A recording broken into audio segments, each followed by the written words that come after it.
In South Africa has recently received a boost through the first of its kind Arts Accelerator Programme. This is a unique collaboration between the South African Creative Industries Incubator and the Small Enterprise Development Agency that combines entrepreneurship, innovation, business, financial and artistic training to empower emerging visual artists. For more on this, let's now speak to Julie Miller. She's the founder of the Julie Miller African Contemporary Art, as well as South African Creative Industries Incubator Manager Lee Taylor. Ladies, a very good morning to you. Thank you so much for joining us. Welcome to Morning Live. Thank you. Good morning, Judy. Good to have you both on the show this morning. Lee, I'm going to start with you. Do paint a picture for us, if you can, as to what the Arts Accelerator Programme is all about.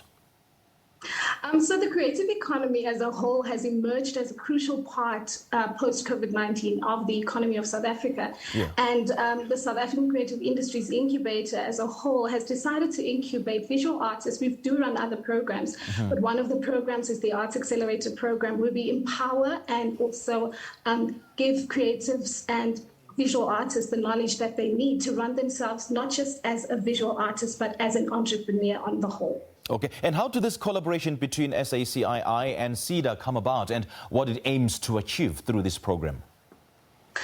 So what we do as an incubator is that we incubate creative businesses. So we take the entrepreneur, we offer them business coaching as well as a life coaching. And when they leave our incubation program after a period of 12 months, they are a fully fledged entrepreneur as well as receiving creative input.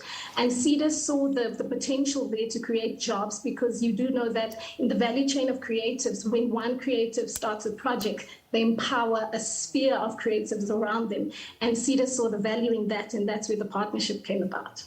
Now, Judy, tell us about why you decided to come on board, as well as your role in this Arts Accelerator Programme.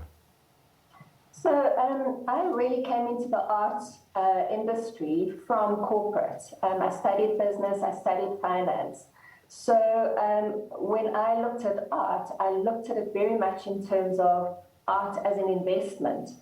And with the rest of the world really starting to pay attention to art from Africa, African artists, it really is time to help artists within South Africa, and eventually this program will reach out to the rest of the African continent, to teach them the business skills that they need in this new environment that COVID has created, this new technical environment, to teach them the business skills that they need to get ahead. I mean, speak to us about how young and emerging artists are going to benefit from this initiative, Julie. Look, you know, one of the biggest problems they have is access to market. So they don't learn about business skills, marketing skills, market reach, market access. They don't learn about creating themselves as a brand. So that is how they will benefit from this. That's what we teach them. We teach them that they're a brand, how to have a consistent message, how to reach out not just to South Africa, but to the international community. And we also foster those kinds of collaborative relationships with other galleries in other countries, other institutions. So that's really how they're benefiting from this. Now, Lee, you just heard Julie there saying that, you know, the difficulty of artists that they face, most of them, is their access to markets. So, I mean, how do we close this gap? How do we ensure that all artists, you know, do access their markets? Because artists themselves are brands that can be commercialized. So one of the things that we have to remember when we speak about access to market, and the ethos of the South African Creative Industries Incubator is normalizing access. If you look at the creative industry as a whole, not a lot of people have access to the market. The market is there, but creatives in the townships, and that's what we call township economy in Saki, is they cannot access it. So it's there, but they don't have the tools. So for example, lots of our incubates struggle with Wi-Fi and broadband, a data connection, and how do you conduct a Zoom meeting if you do not have data? So we serve to set them up to think of themselves as a business. We provide them with access to market with people like Judy Miller and all the other galleries that we will be engaging. Right. But our ethos basically is to normalize access for creatives across the board, because we do find in the creative economy, especially that visual artists and creatives as a whole, there's a big gap in access to market, and that's where Saki comes in to fill the gap. Okay, let's now talk about the SACII and SEDA's drive to localize production in the wake of COVID-19 impact on the economy through this program. Julie, do you want to take that one, or should I? You take it, Cho. Okay, so what we're doing with this particular incubation program is we did an intake of 15 visual artists. We did a very stringent and involved screening process, and we took the best of 15. And those 15 then have access to a life coach and a business coach.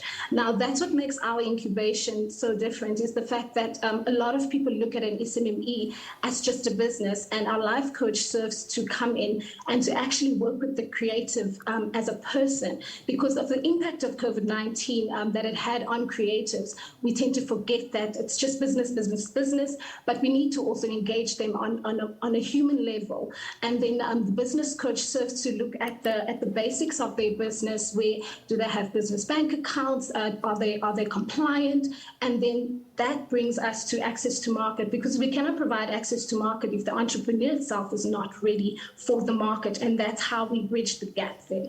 Okay, good point. Now, Judy, earlier on you mentioned artists being brands. Let's now talk about art production as a business. Are our artists, particularly young artists, aware of this? And do they know how they could actually potentially use it to create sustainable income generation? Well, that's the point. They're not aware of it. They really just think about creating art.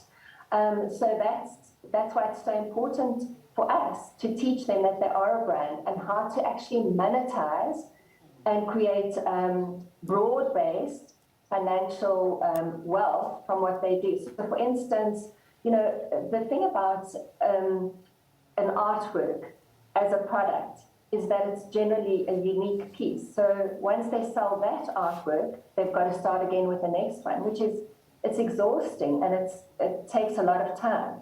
So one of the things in creating their brand is to say, okay, how do we monetize what they're doing? So, for instance, creating merchandise, creating limited edition prints, doing projects with other artists where they can leverage what they've done, for instance, digital art. So that's really what we are absolutely intent on teaching artists, that they do understand that they are a brand and that they can create value through that for themselves and for other people in the economy. And in recent months, Judy, there's been a demand for African art on the global market. So what does it mean for artists from the continent? It means that the time is now. That's why we started this program this year. I've seen an incredible increase in African art selling at international auctions. So even young artists, young living artists are selling at exceptional prices on the international auctions.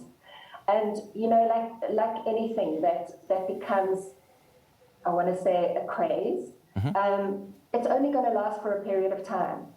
So that time is now, and that's why it's vital for us that we get as many artists on board, understanding that they are a brand, that they can leverage that to create financial benefit for themselves and their families right now.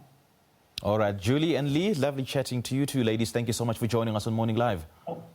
Thank you so much for having us. It's an absolute pleasure. Thank you. Do have a great day, ladies.